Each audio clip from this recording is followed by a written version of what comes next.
tomar asiento.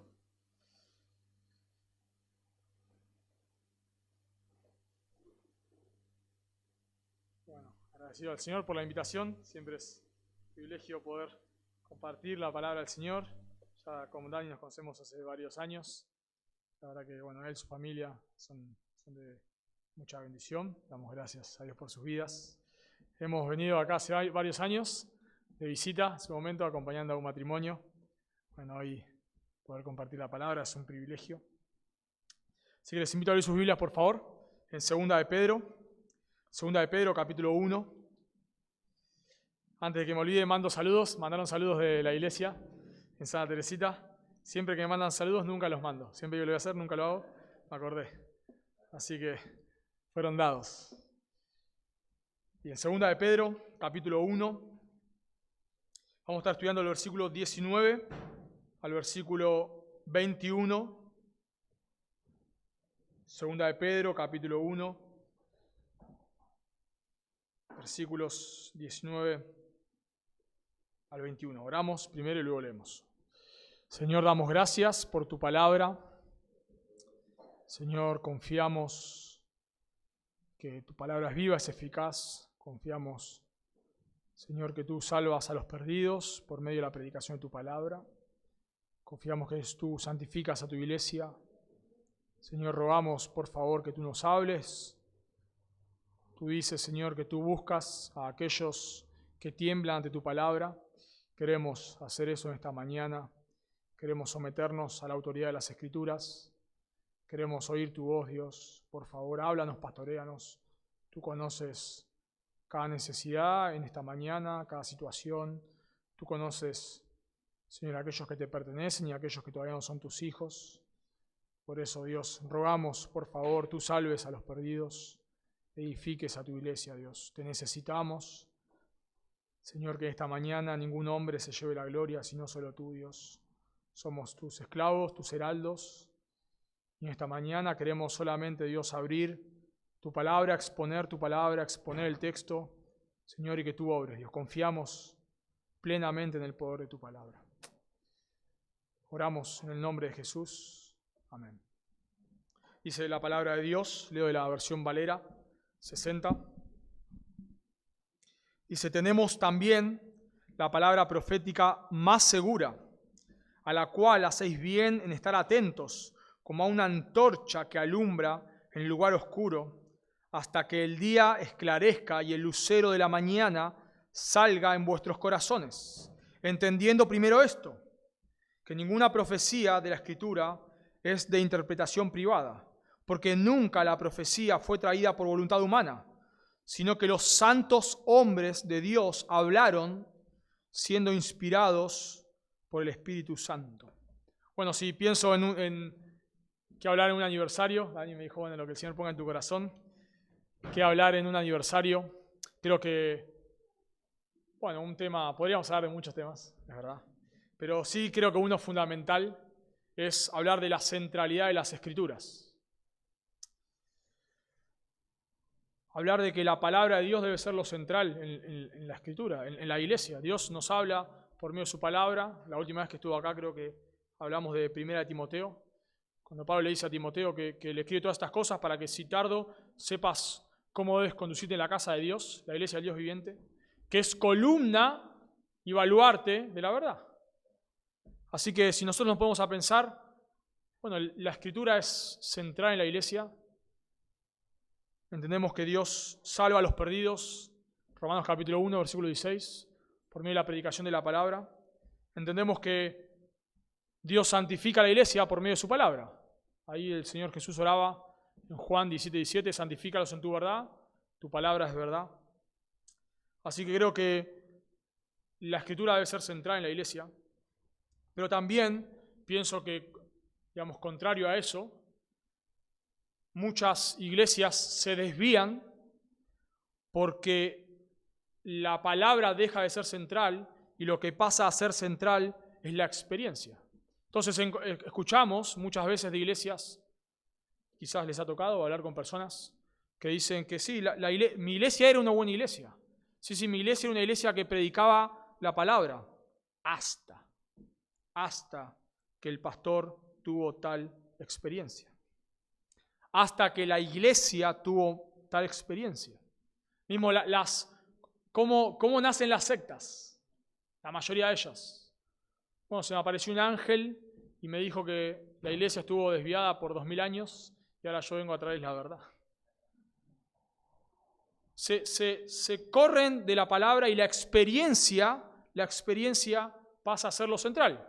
Iglesias que dicen, bueno, nosotros no teníamos tanta doctrina hasta que una vez vino alguien, me impuso las manos y me caí al piso y empecé a hablar en lenguas. Bueno, yo no lo creíamos eso, pero bueno, la experiencia me llevó a que ahora lo hagamos. Y cuando tratás a veces de hablar con personas diciéndole, pero eso no es correcto, porque la Biblia dice, generalmente lo que ellos te dicen es, pero yo lo viví. Claro, entonces cuando vos estás hablando con una persona y vos le decís, la Biblia dice, y te responde, pero yo lo viví, lo que está diciendo es, bueno, mi experiencia está por sobre la Biblia. Mi experiencia es la autoridad. Entonces, la pregunta que siempre debemos hacernos en la iglesia es, no cuál fue tu experiencia, sino qué dice la Biblia. Nuestra fe, nuestra práctica debe estar basado no en lo que yo experimenté, sino en lo que la Biblia dice.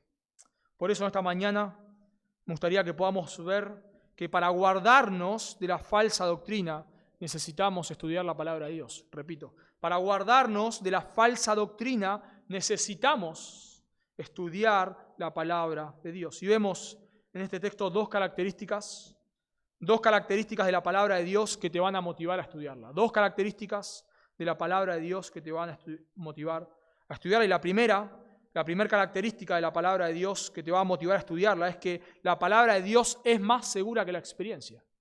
La palabra de Dios es más segura que la experiencia. Noten conmigo, por favor, ahí en el versículo 19.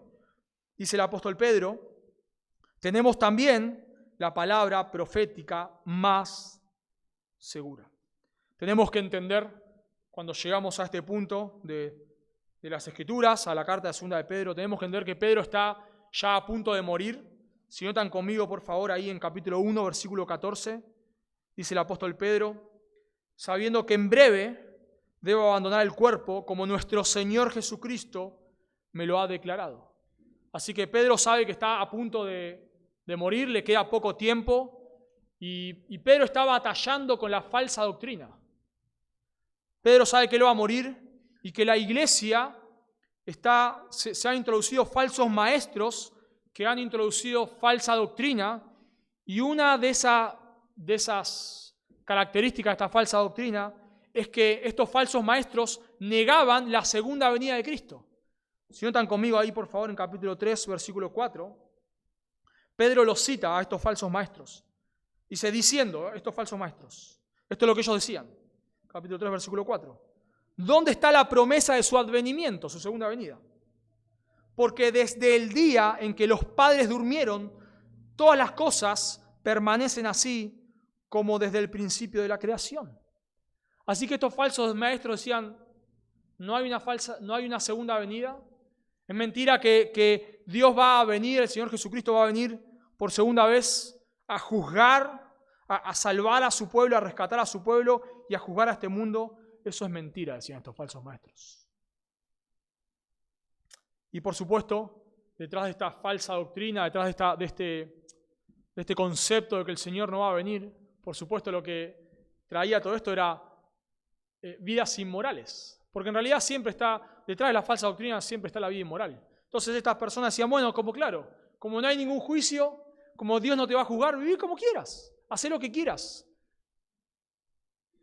Pero Pedro dice, no, el Señor va a volver, Cristo va a volver. Lo que nosotros los apóstoles enseñamos, dice Pedro, no son fábulas. Así que Pedro va a refutar esta falsa doctrina de que el Señor no va a volver. Pedro lo va a refutar y va a decir que el Señor sí va a volver. Y él se va a basar en primer lugar en una experiencia, en lo que ellos vivieron en el monte de la transfiguración. Noten conmigo en capítulo 1, versículo 16. Capítulo 1, versículo 16, los versículos anteriores. Dice, porque no os hemos dado a conocer el poder y la venida, ahí está, la segunda venida, y la venida de nuestro Señor, siguiendo fábulas artificiosas. Esto es lo que estos falsos maestros decían. El Señor no va a volver, eso es una mentira. Pedro dice, no, esto que les hemos enseñado no lo hacemos siguiendo fábulas artificiosas. Dice Pedro, sino como habiendo visto con nuestros propios ojos su majestad. Porque cuando Él recibió de Dios, Padre, honra y gloria, le fue enviada desde la magnífica gloria una voz que decía, este es mi Hijo amado, en el cual tengo complacencia. Y nosotros, dice Pedro, hemos oído esta voz enviada del cielo cuando estábamos en el monte santo. Pedro está haciendo referencia a lo que sucede en el monte de la transfiguración. Sabemos que en el monte de la transfiguración, el evento del monte de la transfiguración lo cuentan los 3 evangelios sinópticos, Mateo, Marcos, Lucas. Y a veces cuando nosotros leemos evangelios nos damos cuenta que los evangelios ponen citas, vamos a decir así, en distintos lugares. O sea, a veces una cita lo introduce un contexto en un evangelio, a veces lo introduce otro, a veces tiene que ver con que Jesús repitió varias enseñanzas en contextos distintos, a veces tiene que ver con que ellos ponen máximas, se llama, en distintas partes del evangelio porque tienen distintos propósitos. Pero nos damos cuenta que cuando se nos narra el evento del monte de la transfiguración, los 3 evangelios, Mateo, Marcos, Lucas, Juan no narra el monte de la transfiguración, pero Mateo, Marcos, Lucas lo introducen de la misma manera. Yo se los leo, está ahí en Mateo 16, noten cómo introduce la situación, el evento del monte de la transfiguración, dice Mateo 16, 28. De cierto os digo que hay algunos, le dice Jesús a sus discípulos, de cierto os digo que hay algunos de los que están aquí que no gustarán la muerte hasta que hayan visto al Hijo del Hombre viniendo en su reino. O sea, dice, a uno de ustedes no va a morir hasta que vean la gloria del Señor, mi gloria, dice Jesús, en mi segunda venida. Noten cómo lo introduce Marcos 9.1. También les dijo a sus discípulos, de cierto os digo que hay algunos de los que están aquí, de los discípulos, que no gustarán la muerte hasta que hayan visto el reino de Dios venido con poder. Y nos narra Lucas 9.27, pero os digo, en verdad, que hay algunos de los que están aquí que no gustarán la muerte hasta que vean el reino de Dios. O sea, nos damos cuenta que Jesús le está diciendo a sus discípulos, algunos de los que están acá no van a morir sin que vean la gloria de mi segunda venida. Bueno, todos ellos murieron, todos han muerto y el Señor todavía no ha vuelto. Pero Jesús se refiere al monte de la transfiguración. Y acto seguido de esta cita, los 3 evangelios narran lo que sucede en el monte de la transfiguración. Se los leo del evangelio de Mateo. Mateo 17.1 dice, 6 días después, o sea, noten que el evangelista quiere conectar que esto que ahora va a narrar del monte de la transfiguración está en conexión con lo que Jesús acaba de decir, que algunos de los que están ahí no van a morir hasta que vean la gloria de su segunda venida. Y nos dice Mateo, 6 días después, Jesús tomó a Pedro, Jacobo y Juan, 3 de los apóstoles. Recuerden, algunos de los que están acá no van a morir hasta que vean la gloria de la segunda venida. 6 días después de esto, Jesús tomó a Pedro, Jacobo y a Juan, su hermano, y los llevó aparte a un monte, y se transfiguró delante de ellos, y resplandeció su rostro como el sol, y sus vestidos se hicieron blancos como la luz. Y aquí aparecieron Moisés y Elías hablando con él. Y recuerdan lo que dice acá, nosotros oímos la voz, dice Pedro.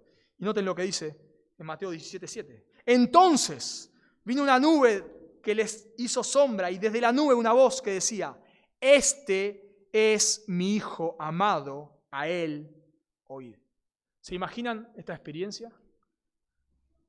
¿Se imaginan estar ahí, ver a Moisés y a Elías hablando con el Señor, transfigurado, digamos, con el Señor mostrando la gloria de su segunda venida? ¿Se imaginan escuchar la voz del cielo? O sea, lo que muchos quieren oír hoy es lo que ellos oyeron. Una voz del cielo diciendo, este es mi Hijo amado, la voz del Padre. Este es mi Hijo amado, así como en el bautismo. Este es mi Hijo amado. Lo mismo acá en el monte de la transfiguración. Este es mi Hijo amado, a él oíd.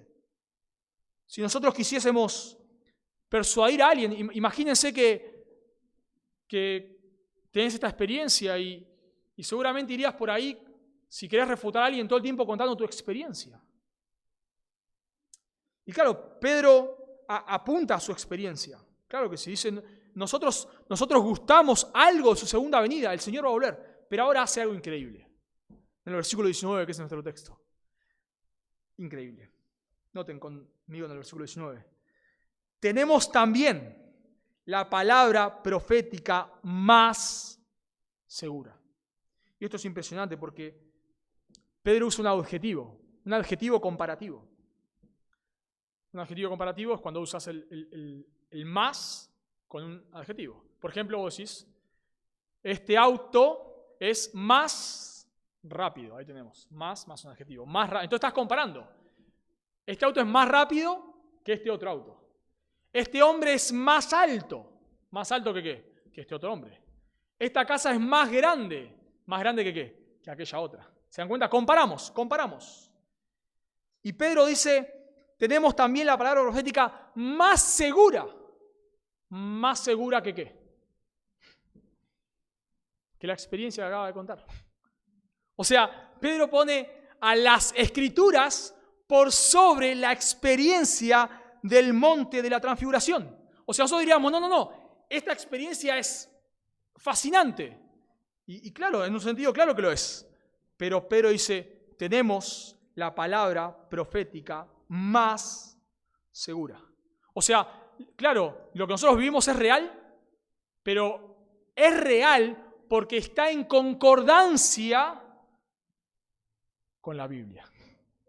Y cuando Pedro dice ahí, o sea, nos damos cuenta que la experiencia de los apóstoles que tuvieron ellos, que Pedro está narrando acá, está en concordancia con la Escritura. Cuando Pedro cita ahí la palabra profética, hace referencia al Antiguo Testamento. Así se citaba, ¿no? A la ley y a los profetas. A la ley y a los profetas. La palabra profética más segura es una referencia al Antiguo Testamento. Y el punto de Pedro es que en realidad esta experiencia que nosotros tuvimos está en concordancia con lo que el Antiguo Testamento enseña.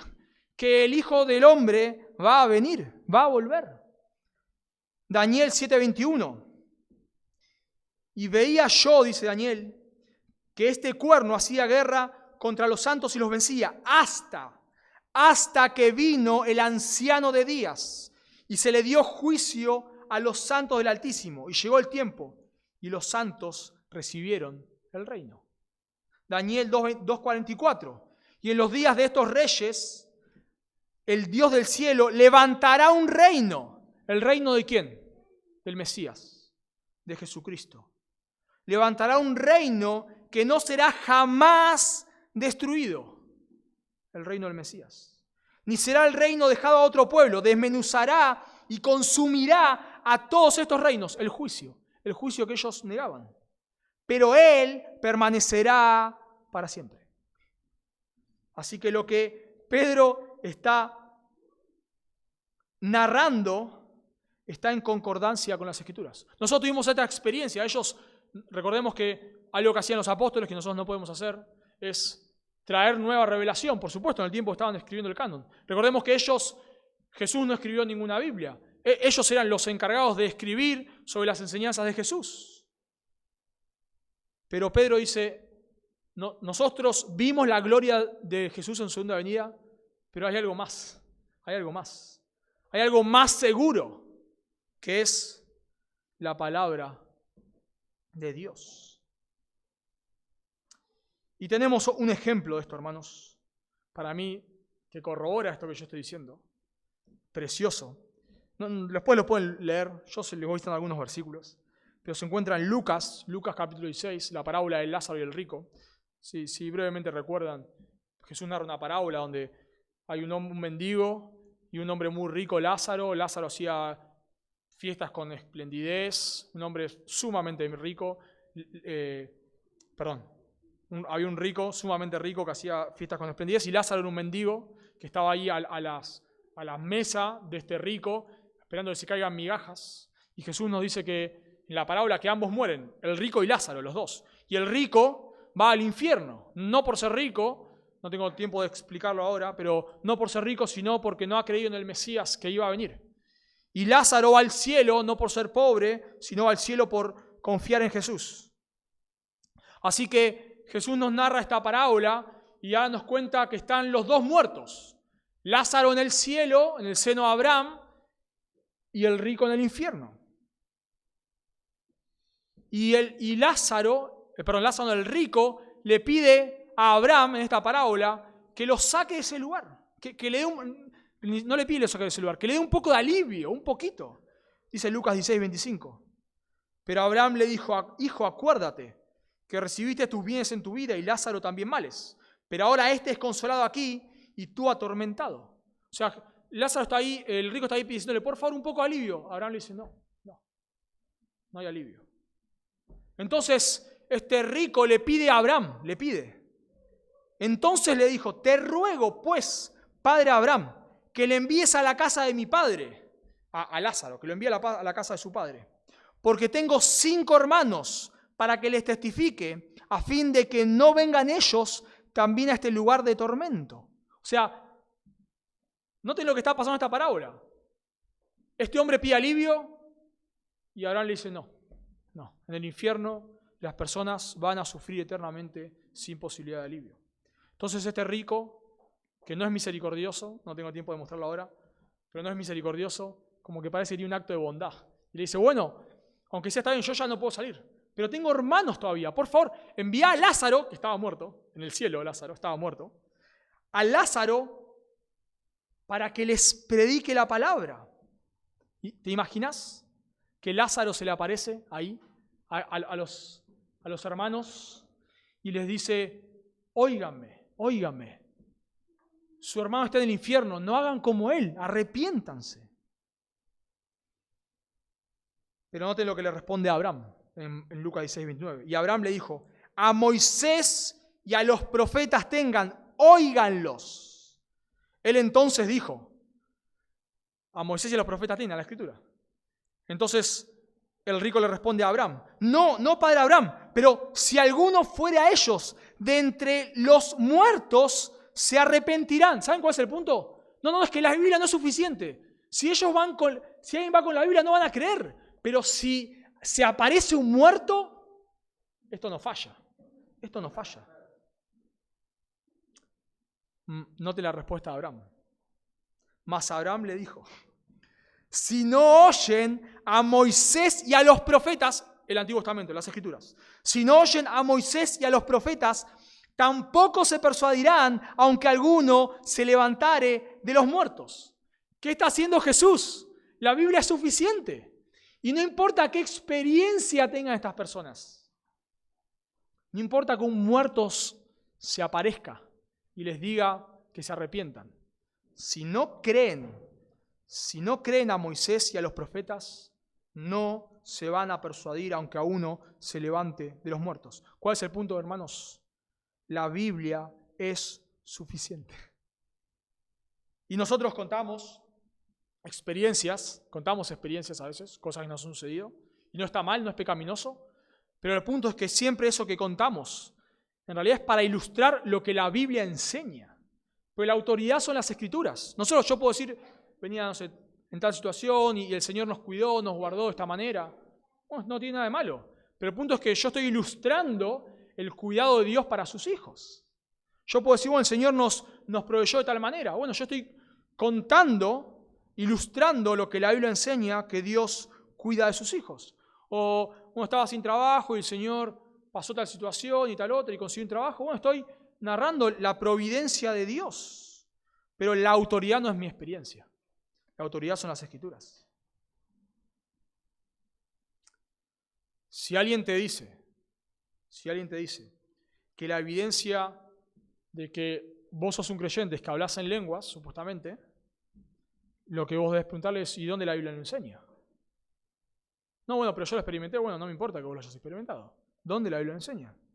Es una evidencia de que cuando vos crees en Jesús, tenés que hablar en lenguas.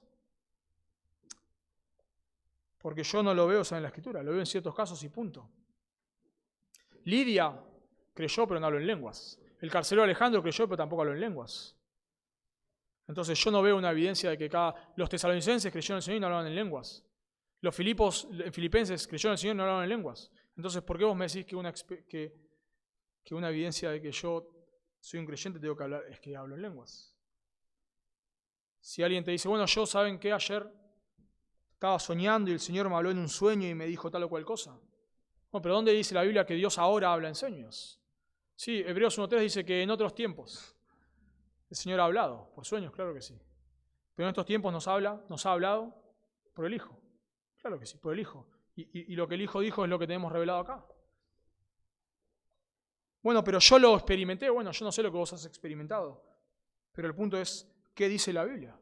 Si tu experiencia no contradice la Biblia, bueno, está bien, Dios sabrá. Pero si tu experiencia contradice la Biblia, sea Dios veraz, aunque todo hombre sea mentiroso.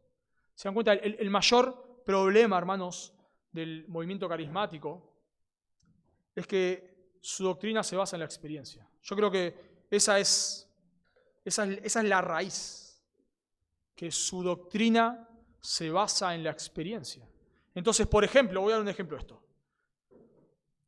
Traigo a alguien acá al frente y les digo, hermanos, si ustedes dan su dinero al Señor, Dios los va a hacer recontra ricos. Miren esta persona que tengo acá al lado, él era pobre y él dio todo lo que tenía y ahora maneja un Mercedes-Benz.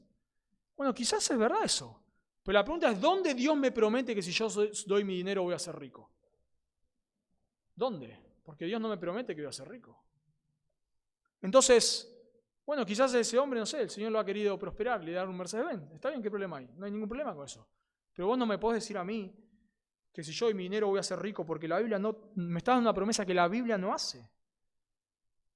Y de vuelta, hermanos, cuando la autoridad son las experiencias, ¿se dan cuenta que todo es subjetivo? Voy a dar un ejemplo.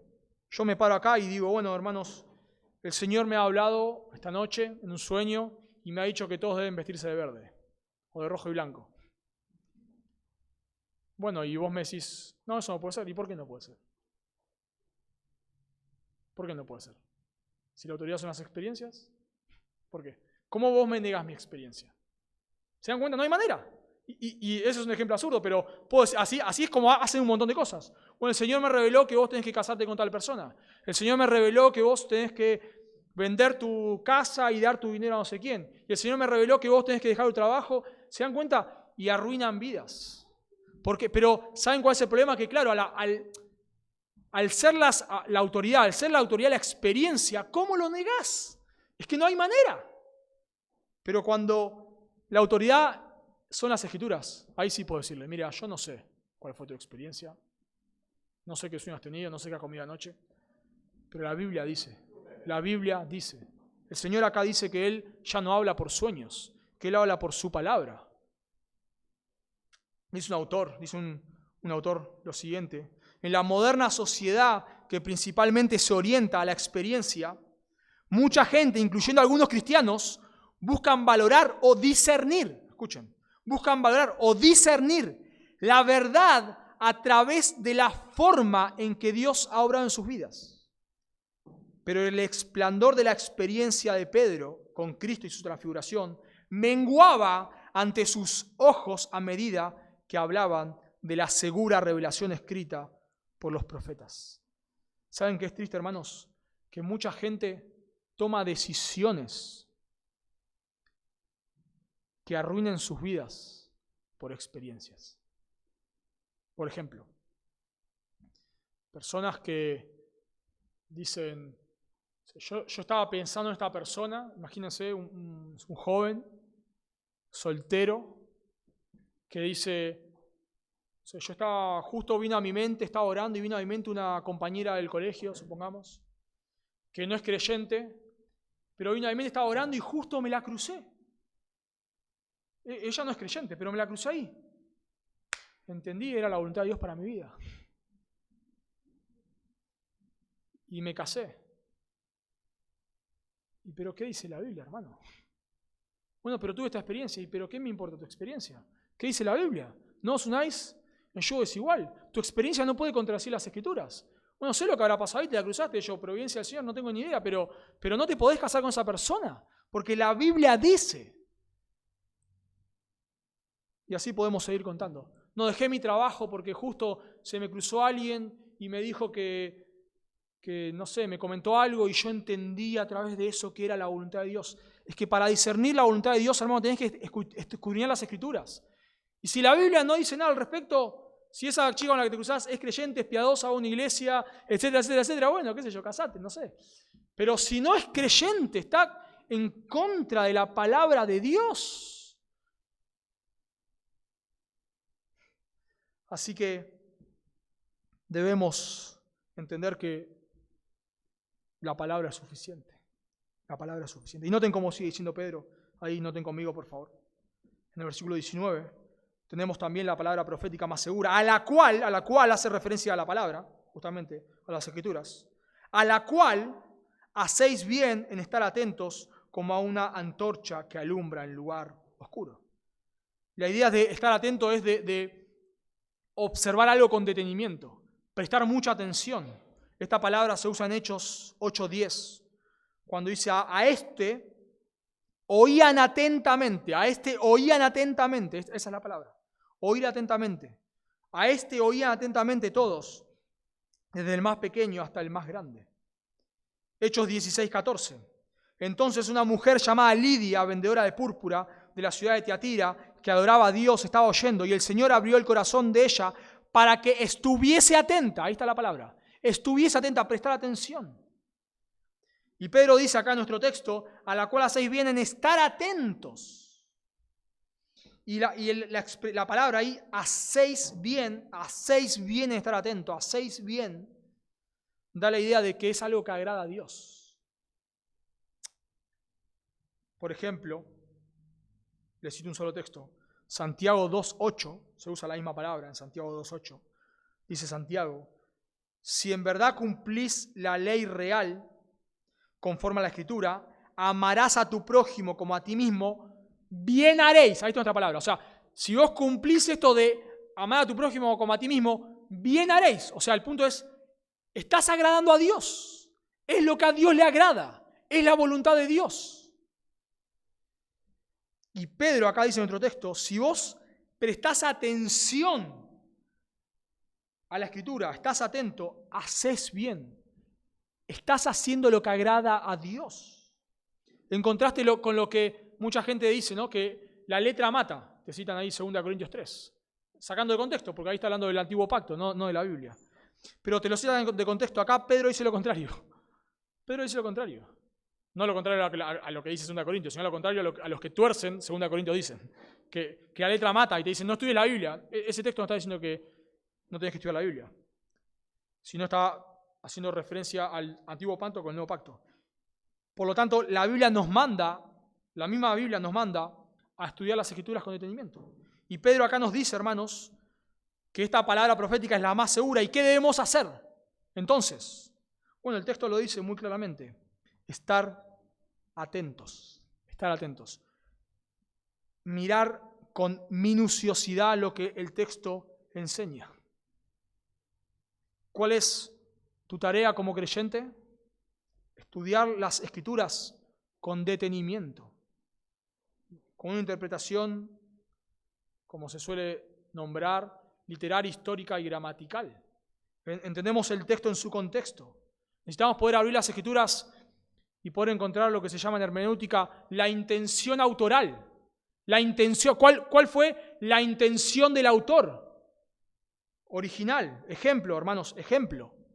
Cuando alguien dice, tenemos que hablar en lenguas, porque en Hechos 2 recibieron el Espíritu Santo y hablaron en lengua. Entonces la evidencia de que vos hablás en lenguas, de que vos sos un creyente o que has recibido el Espíritu Santo, la evidencia es que hablas en lenguas. Pero esa no es la intención autoral, hermanos. Lucas está narrando eso, no para decirnos que todo creyente tiene que hablar en lenguas, o que cuando recibes el Espíritu Santo tenés que hablar en lenguas, no. Está ahí para narrarnos la venida del Espíritu Santo por primera vez. Está ahí para narrarnos lo que sucede en un momento puntual. Y cuando nosotros vamos rastreando el libro de los Hechos, nos damos cuenta que los apóstoles, que ciertas personas hablan en lenguas en momentos claves. Hechos 2, Hechos 11 y Hechos 19. Punto. Y Hechos 8, si no lo dice el texto, lo puedes inferir, te lo acepto la inferencia, nada más. Y si vos te das cuenta, es cuando viene el Espíritu Santo por primera vez, Hechos 2, cuando se convierten los samaritanos, Hechos 8, si querés contarla, si no, no la cuentes. Hechos 10, cuando el Evangelio llega a los gentiles. Hechos 19, cuando creyentes del antiguo pacto pasan a ser creyentes del nuevo pacto. Punto. Intención autoral se llama eso. Intención autoral. Entonces, hermanos, para nosotros poder no caer en la herejía, tenemos que estar atentos. ¿Se dan cuenta? Es mirar las Escrituras con profundidad, con esmero, con esfuerzo. Por eso nos dice la Biblia que uno de los requisitos para ser pastor, Tito 1:9, nos dice que debe ser retenedor de la palabra fiel. Retenedor de la palabra fiel tal como ha sido enseñada, para que también pueda exhortar con sana enseñanza y convencer a los que contradicen. ¿Se dan cuenta? El pastor debe ser alguien preparado que pueda abrir la Biblia y decir, abrir las Escrituras y decir, la Biblia enseña eso. No, pero acá Hechos 2, eso es un error. Eso es un error. La Biblia no enseña eso. Bueno, pero acá Hechos 1 Corintios 13 dice, ya hablas lenguas humanas y angélicas. Eso es una hipérbole. Mirá el contexto. Mirá, bueno, no tengo momento de explicarlo ahora. Pero miren las Escrituras. La Biblia no lo enseña eso. No enseña eso. Necesitas poder abrir las Escrituras y decir, este texto significa. Este texto significa. Y si bien es una tarea de los pastores, en primer lugar, es una tarea de todo creyente. Porque acá Pedro les llama a estar atento a ¿quiénes? Bueno, a la iglesia. Esta no es una epístola pastoral. No es como 1 Timoteo, 2 Timoteo y Tito, que son lo que llama epístolas pastorales. O sea, escrito a pastores o delegados apostólicos en ese momento. Esta no es una epístola pastoral. Es una epístola, es una carta para la iglesia. Y Pedro le dice a la iglesia que deben estar atentos. Deben observar lo que la Biblia dice. Y si vos sos miembro de esta iglesia, esa es tu tarea. Esa es tu tarea. Vos tenés la responsabilidad como miembro de la iglesia de poder abrir las Escrituras y decir, la Biblia dice, y eso demanda esfuerzo, hermanos. Estudio diligente, horas y horas y horas de buscar al Señor. Dice Hechos 17:11, hablando de los de Berea.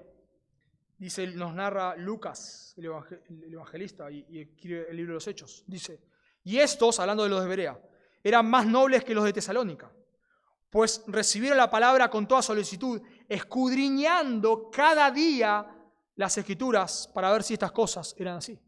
O sea que Pablo llega, Pablo, Silas y Timoteo, luego de estar en Tesalónica y ser perseguidos, van a Berea. Cuando llegan a Berea empiezan a predicar, como Pablo siempre hacía, iba a las sinagogas, abría las Escrituras y enseñaba, mostraba a través del Antiguo Testamento, que eran las Escrituras que tenía en ese momento, que Jesús era el Mesías. ¿Y qué hacían estos hermanos de Berea? ¿Por qué eran más nobles que los de Tesalónica? Tesalónica es una iglesia preciosa. Ahí estamos en la iglesia en Santa Teresita estudiando la carta a los tesalonicenses primera. Y es preciosa, hermanos. Es una iglesia hermosa. Pero nos dice que los de Berea eran más nobles. Y Lucas nos aclara por qué. Porque escudriñaban. ¿Escudriñaban qué cosa? A ver si lo que Pablo les decía. Pablo, el apóstol Pablo, sí. Pablo les decía, era así. O sea, Pablo iba por el Antiguo Testamento mostrando que Jesús era el Mesías. Y ellos después, cada día, hermanos, llegaban a sus casas, desarrollaban ahí los escritos y estudiaban. Estudiaban. A ver, ¿es así? Isaías 53. A ver, ¿es así? ¡Wow! Claro que sí. Mirá, Isaías 9. Mirá, la simiente prometida a Abraham. Génesis 12. ¡Wow! Este es aquel, Génesis 3:15, que iba a aplastar la cabeza de Satanás. ¡Wow! Cada día. Así que, hermanos, tu tarea, si sos miembro de la iglesia, es estar atento a lo que la Biblia dice. Esa es tu tarea. Y quizás, bueno, claro, me imagino acá, todos estamos en distintas etapas y procesos. Algunos tendrán más conocimiento, otros menos. Algunos tendrán más recursos, otros menos. Bueno, cada uno con los recursos que tiene. Si quizás no conoces mucho la Escritura, bueno, quizás es un momento para que vos te pongas bajo a alguien que te disipule y te enseñe y puedas aprender. Puedas, no sé, comprar buenos libros que enseñan lo que la Biblia dice. puedas escuchar buenos sermones, puedas, etcétera. Puedas, por supuesto, sentarte acá domingo tras domingo a escuchar las Escrituras y aprender lo que la Biblia enseña.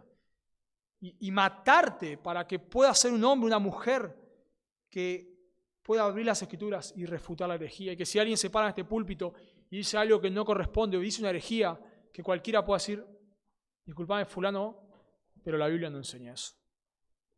Y me encanta lo que dice Pedro, acá. Usa una ilustración y dice, como a una antorcha. Debemos estar atentos, como a una antorcha que alumbra en lugar oscuro.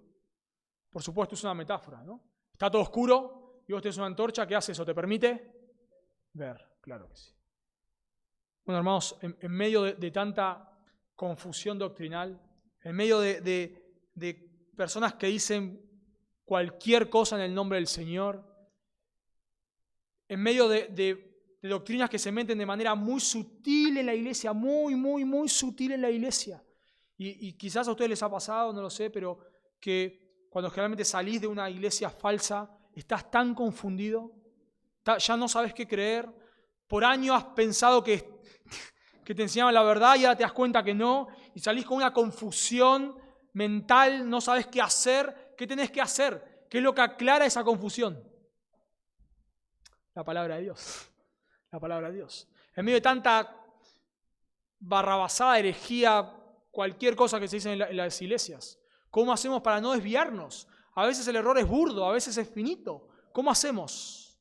Observamos con detenimiento la palabra de Dios.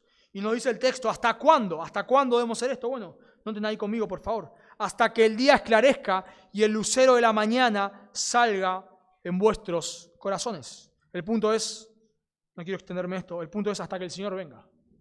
La referencia ahí, el lucero de la mañana, lo pueden buscar después, Apocalipsis 22, 16, Números 24, 17, es una referencia a la venida del Señor.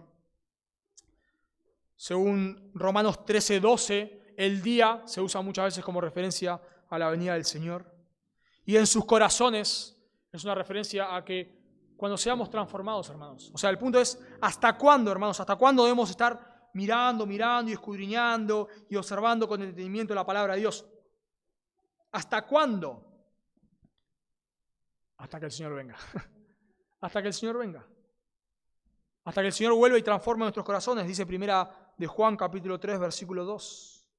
Hasta que el Señor venga. Así que quizás si hoy estamos en la sana doctrina y quizás podemos refutar cierta sana doctrina, cierta falsa doctrina, ¿qué debemos hacer? Seguir estudiando. Seguir y seguir y seguir. Quizás vos pensás que conocés mucho, bueno, está bien, pero tenés que seguir. Seguir, porque Pedro dice, ¿hasta cuándo hacemos esto? Hasta que el Señor venga. Así que vemos, hermanos, dos características de la palabra de Dios que nos motivarán a estudiarla. La primera característica es que la palabra de Dios es más segura que la experiencia. Por eso debes estar atento y observarla con detenimiento hasta que el Señor venga. En segundo lugar, y esto lo vemos más brevemente, la segunda característica de la palabra de Dios que te motivará a estudiarla es que la palabra de Dios proviene de Dios mismo. La palabra de Dios proviene de Dios mismo. Noten conmigo versículo 20, por favor. Entendiendo primero esto, que ninguna profecía de la Escritura es de interpretación privada. O sea, Pedro dice, bueno, tienen que mirar la Escritura con detenimiento, estar atento, entendiendo esto, hermanos. ¿Por qué debemos hacer esto? Porque debemos entender esto, que ninguna profecía de la Escritura es de interpretación privada. Bueno, claro, nosotros leemos ese texto y nos suena raro, porque parece que está diciendo, acaba de decir Pedro que tenés que estar atento y ahora me dice que yo no puedo entender la Biblia por mí mismo, ¿no? Como que yo no puedo interpretar la Biblia por mí mismo. La Iglesia Católica ha usado este versículo para decir que vos no podés leer la Biblia en tu casa.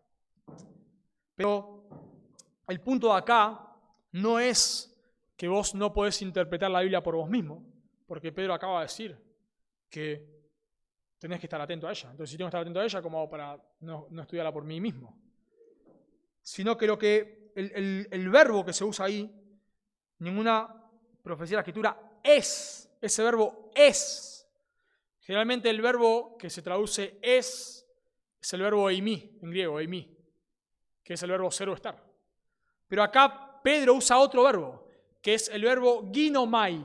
Ginomai es llegar a existir, llegar a ser. El punto, hermanos, acá es, ninguna profecía de la Escritura surge, llegó a existir por medio de la interpretación privada. Dice una traducción. Ninguna profecía de la Escritura surge de la interpretación privada. Y esto concuerda con lo que sigue diciendo el texto.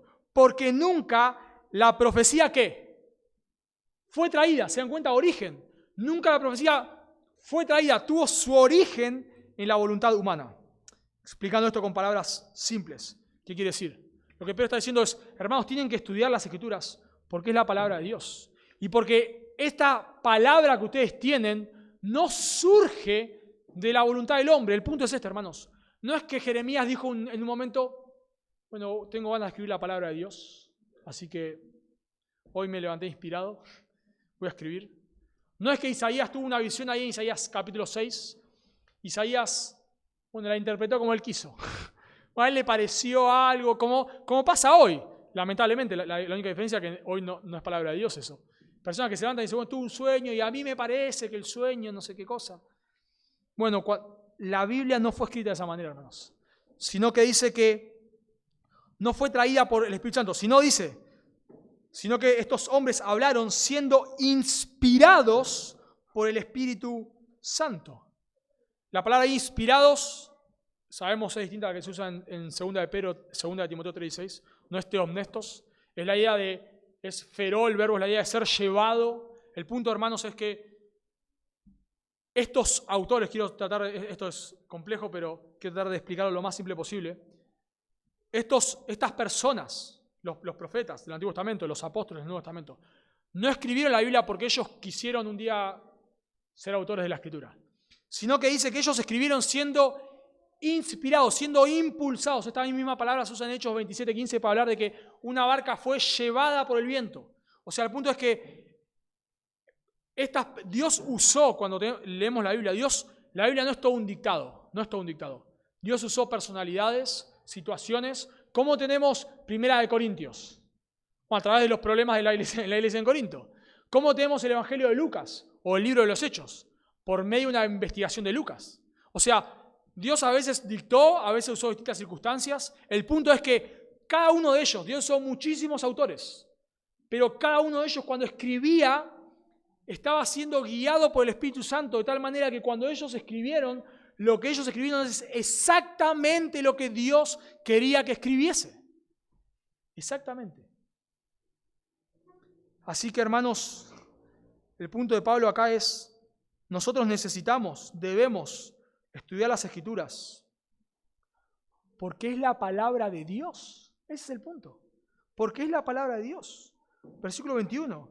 Porque nunca la profecía fue traída por voluntad humana, sino que los santos hombres de Dios hablaron siendo inspirados por el Espíritu Santo. Así que, hermanos, ¿por qué debemos mirar con minuciosidad la palabra de Dios? Cada verbo, cada adjetivo, cada sustantivo, cada artículo. Debemos profundizar y estudiar los tiempos verbales, mirar el contexto, estudiar la teología. ¿Por qué? Porque es la palabra de Dios. Por eso Jesús dice en Juan capítulo 5, ni una jota ni una tilde pasará. Ni una jota ni una tilde pasará hasta que todo se cumpla. Cada palabra que tenemos en sus originales es la palabra de Dios. Y el Señor Jesús, cuando nosotros vemos que defiende ciertas doctrinas, lo hace basado en un tiempo verbal. Cuando habla de la resurrección de los muertos, dice, sí va a haber resurrección, porque Dios dijo, yo soy tiempo presente. Y ahí dice, Dios no es Dios de muertos, sino de vivos. Pablo argumenta sobre la doctrina de la salvación por gracia mediante la fe en Gálatas capítulo 3, basados en un plural. Y dice, no dice simientes, sino simiente, singular. ¿Se dan cuenta, hermanos? Que la minuciosidad, cada palabra de la Escritura se va a cumplir. Cada letra, acento, coma, punto que ellos escribieron es la palabra de Dios. Así que debes creer que la Biblia es la palabra de Dios. Y por eso estamos atentos. Y ahora viene a mi mente esto, solo para aclarar, porque quizás algunos tienen confusión en esto, a veces Pablo, por ejemplo, en 1 Corintios capítulo 7, él dice, mando yo, no el Señor. Y uno dice, bueno, ¿ves? Eso no es palabra de Dios. No, claro es palabra de Dios. Cuando Pablo dice, mando yo, no el Señor, lo que le está diciendo ahí es, Jesús habló, ¿qué pasa? Jesús habló en qué pasaría si una persona, dos inconversos casados, uno se convierte. ¿Qué pasa ahí? Y el inconverso lo quiere abandonar al creyente. ¿Qué hace el creyente? ¿Jesús habló sobre eso? No habló sobre eso. No habló. Entonces por eso Pablo dice, digo yo, porque claro, no hay un mandamiento directo del Señor, pero él, como un apóstol inspirado, guiado por el Señor, da ese mandamiento con autoridad apostólica que nosotros no tenemos. Pero cuando cita de qué pasa con dos creyentes casados, ahí dice el Señor. ¿Por qué dice el Señor? ¿Porque Jesús habló sobre eso? Claro, Mateo capítulo 19. Entonces, toda la Biblia es la palabra de Dios. Toda la Biblia es la palabra de Dios. Absolutamente toda. Entonces, vos necesitas tener esa convicción. Necesitas tener esa convicción. Pensando en esta ilustración, hermanos. Si vos supieses, y tratá de imaginártelo, por favor, si vos supieses que Dios, ya no hay más teléfonos públicos como había antes, pero que Dios llama a las 6 de la mañana, todos los martes a las 6 de la mañana, Dios llama de los cielos a través de ese teléfono público que está en la ruta y Dios te va a hablar a vos, ¿qué harías? ¿Dormís ahí, no? Claro que sí, me imagino, yo también haría lo mismo. Y si es a las 4, voy a la 1, no me importa. ¿Te imaginás? ¿Qué harías? Bueno, la Biblia nos dice que no necesitas hacer eso. No necesitas hacer eso, porque esta es la palabra de Dios. Y cuando vos lees las Escrituras es Dios hablando.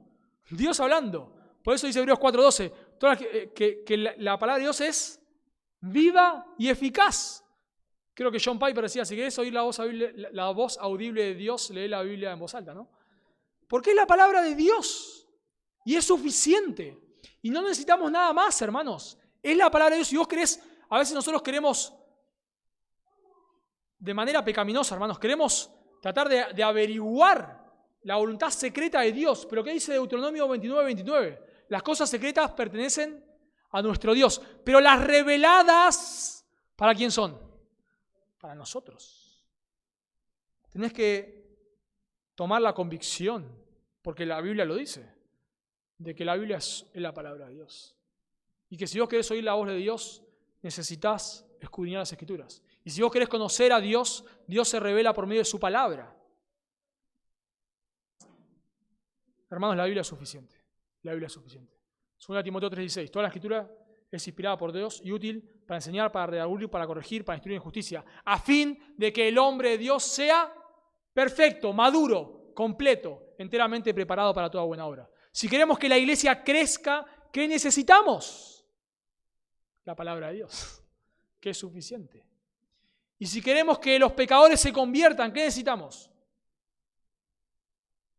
La palabra de Dios. La palabra es la espada del Espíritu, ¿no? Dice Efesios 6. Y lo que cité antes de Romanos capítulo 1, versículo 16. La fe viene por el oír y el oír por la palabra de Dios, dice Romanos capítulo 10. Pablo dice con Romanos 1:16, no me avergüenzo del Evangelio porque es poder de Dios para salvación a todo aquel que cree. Necesitamos predicar la palabra de Dios. No, si nosotros queremos que pecadores, y ahí es donde nosotros entramos en donde necesitamos desarrollar convicciones basadas en la Biblia. Cuando nosotros empezamos bueno, hermanos, no, la predicación es muy larga, hagámosla más corta, pues si yo traigo un amigo acá, está una hora predicando, se queda dormido. Bueno, que se quede dormido, pero es la palabra de Dios. No, hagamos más show acá, que la música sea de tal manera, que sea de tal otra. No confiamos en la Biblia.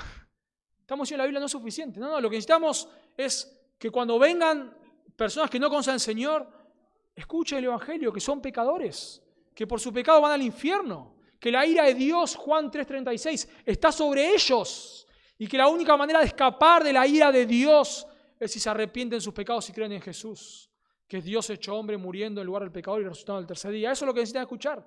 La Biblia es suficiente. Y cuando nosotros leemos el libro de los Hechos, hermanos, el mayor impacto evangelístico, ¿cuál es la clave del libro de los Hechos? La palabra corría, la palabra corría, la palabra corría. Es suficiente, hermanos. Queremos que la iglesia crezca en santidad. No inventemos técnicas humanas, no inventemos cursos de no sé qué, prediquemos la palabra. Queremos que los pecadores se conviertan, prediquemos la palabra. Así que 2 características de la palabra de Dios que nos motivarán a estudiarla. En primer lugar, la palabra de Dios es más segura que la experiencia. En segundo lugar, la palabra de Dios proviene de Dios mismo.